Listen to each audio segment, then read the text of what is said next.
everyone, welcome back to my channel. Today's video we're gonna learn about if-else statement. So let's go ahead and create the new Java class. New Java class, and this is lesson 4. Let's go ahead and create the main inside it. So today we will learn about if-else statement, which is the logical conditional statement which will execute the block of code only if the given condition inside the parenthesis will be true. If not, if the given condition inside the parenthesis is not true, then it will just skip the line of code and program will end. As I say in the line 10, I have the note that says if once the given condition is true and the code execute, it will skip the rest of the conditions. So that means if we have multiple conditions, so can we give multiple conditions? Yes, of course we can. But if we have multiple conditions, then we have to use if statement. In this statement, if your first condition is true, it doesn't matter if your second condition is also true, then it will just skip it. The first condition will run and execute the block of line of code, whatever you have inside these conditions. Then the rest of the condition will get just skipped and the program will end. So let's see the example. How does this work? And before the example, I'll show you the syntax. How do you write the conditions? For the if-else statement, you write if, and inside the parentheses you will give the conditions. So condition will go inside the parentheses, and then after you'll have whatever you need to execute, bracket, you will have whatever you need to run, execute the code. So here you will have everything else, and your else statement will go here just after your block of code for the if conditions, and inside the else you will give the same thing to do. So you will give the do if this condition doesn't meet, then you will have to say okay, this condition will run.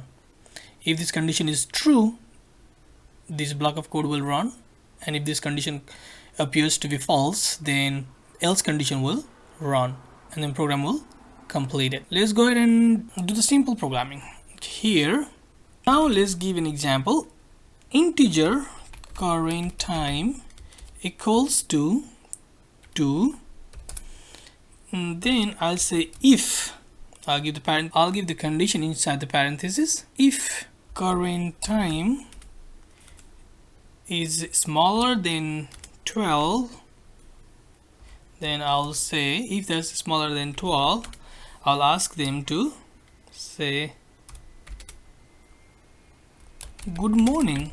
If it is below 12, I'll ask them to say good morning. Else I'll say good afternoon, right? Let's run this block of code and see. By overview of this program, it was supposed to say good morning because according to the conditions that we gave, is current time is 2, and this we give the condition if the current time is smaller than 12, which is true. Our program should run and give good morning. So first line of code will execute line 27.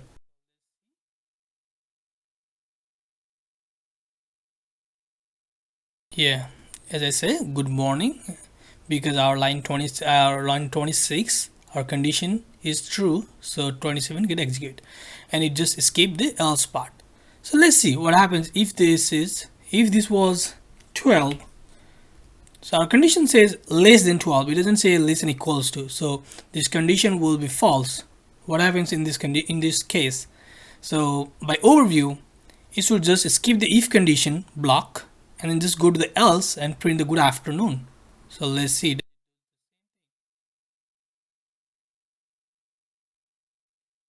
Exactly as we said, it did good afternoon because the condition that we gave inside the if condition in line 26 is false.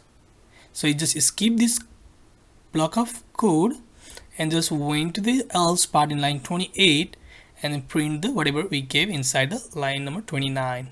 So you just execute else statement. Okay, now so how does it gonna work if we have multiple conditions? In the case of multiple condition, we do else if for the second condition to give, and so the condition will go inside the parenthesis. So our current time is still 12, and we're still saying less than 12, we're still saying 16. No, let's say till 18, which means 6 o'clock. So it's a current time is smaller than 18, then say good afternoon. Else say okay. So here we have multiple conditions. And for example, I'm giving 12, let's say 14. Let's give 14. By the overview, just looking at our program, that we can see the 14, the current time is 14, and this first statement on the line 26 says if current time is smaller than 12, which is false. So it's supposed to skip this line and go to line 28 and check the condition again. If the current time is smaller than 18, but our current time is 14, which is true. So this line, this condition is true on line 28. So whatever we gave inside this bracket, those code supposed to run because the condition came to be true. Now line 28 should run and say good afternoon to skip the else conditions, because here it already says true. So once you get the true, you made the true conditions, and the block of the code will execute and it will just skip the rest of the part. It don't even check the conditions. That's how the if else statement works. So let's run the code and see. Exactly, good afternoon. That's what it's supposed to say, and it did. So what if your condition met in two places? Let's make it 4. Alright, so 4, that means it's less than 12 and less than 18. So here our both condition is matched, which is true. So line number 26 is if current time is smaller than 12 and our current time is 4, so that condition is true. And then on our second condition in line 28, we say else if current time is smaller than 18, which means our current time is 4. This condition is also true. But according to the rule of if else statement, once the condition match and it appears to be true, it will just run those block of code. It will just skip everything else, don't even check the conditions for others. So let's run, and it will just give me good morning. It's just supposed to give me good morning if I'm not wrong. So let's run the code and see. Yep, it just gives the good morning, because as I said earlier, the rule of the if else condition, once it matches the condition and come to be true, then it will just run, execute the block of code, whatever we have inside this, as we have in here, it will just execute those block of the code, and everything else it doesn't even check the condition, it will just skip it and end the program. How this if else statement will be useful and beneficial in our real life programming? So let me give you an example. In real life, let's say you have an application that need to be logged in to go inside your application portal. So to check the condition, to say you have username and the password, so to check your username and password, you can simply use if conditions. So if the username that you provide and that is in the database is matched, and your password that you provide and the password in the database that you provided earlier when you were trying to sign up, then if those password and username matched, it lets you log in. I can show you how it can work in real quick. So get username and password from the user, we have to use scanner scan. So scanner scan equals to new scanner scan system in.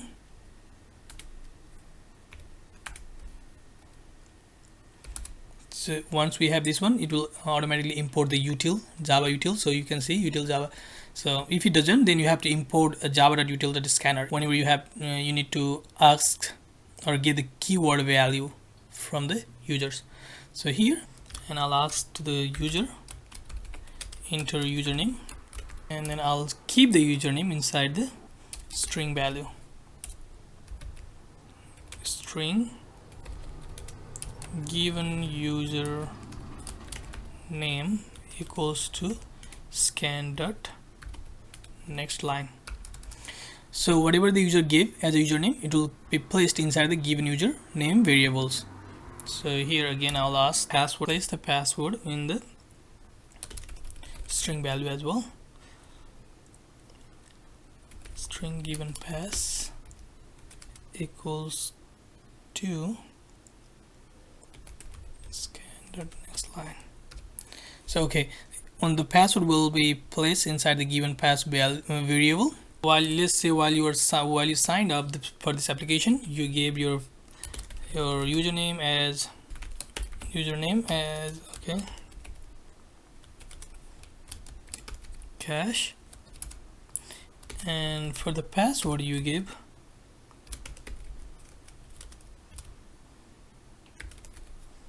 cas123, that's what you give. So let's say you had, while you sign up for the application, you gave username as a cache, and the password that you provided was cas123. That's in the database. Let the user enter their username and password, and if match the condition. If this username and password match to to whatever we have in the database, then you will let them get inside their portal. Here let's give the condition if given username dot equals the username that we have, and so we have to check username and the password, not just the username. So we can also use this, and given pass dot equals to which one? The one that we have in our database, pass. Then what if this condition is matched? So now we will say welcome back, welcome back. If not, if their password or username doesn't match, then we can simply tell them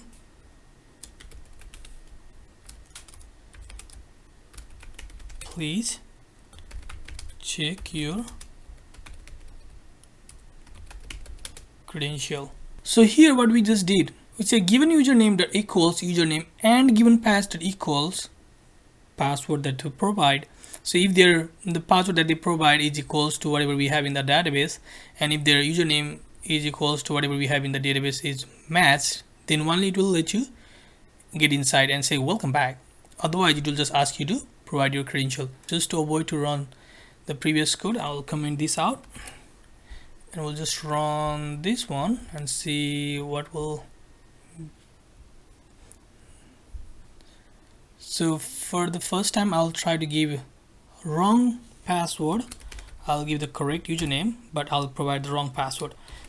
I'll provide KAH and 234, which is wrong password. We were supposed to provide KASH 123, but I'm providing KAS 1234. So let's see what it's gonna say. So it just asked me to please check your credential. Okay, so which means that's what it's supposed to do, because we provide the wrong password. Now let's run this again and see, and provide the correct credential this time, and see what it's gonna say. Cache as a username, and this password is KASH123. Now it's saying welcome back because I provide the right credential this time.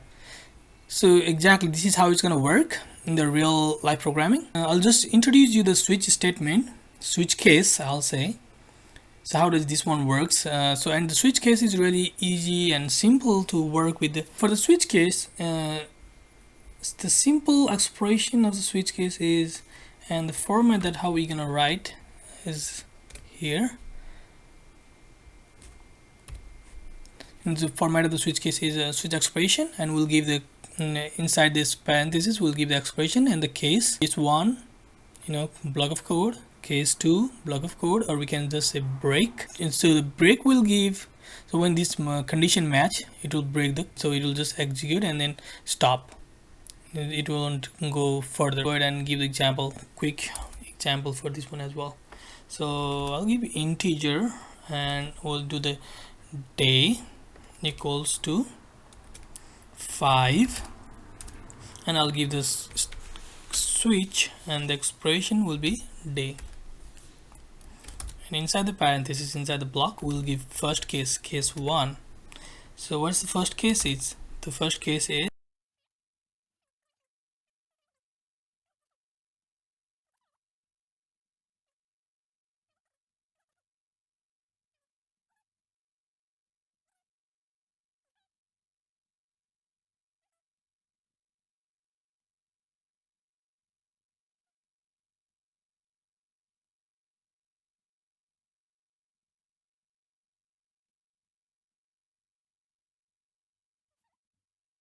here. So far we have all these cases for the whole week. So the first case Sunday, Monday, so continuously till a Saturday. So the second case is Saturday. So what we gave here, we asked them for the integer day equals to 5.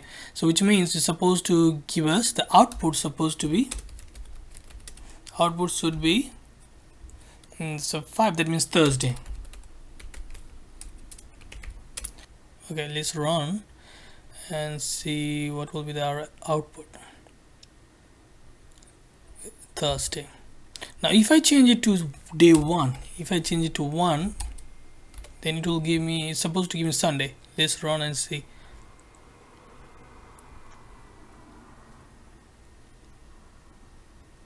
It's give me Sunday.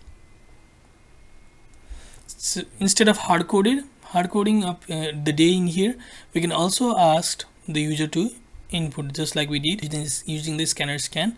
So you can ask the user to input the day, and you can just give the output using the case statement. So this is how the switch case work and the if else conditions. I hope you guys understood. Please stay tuned for my next video in Java programming. Thank you.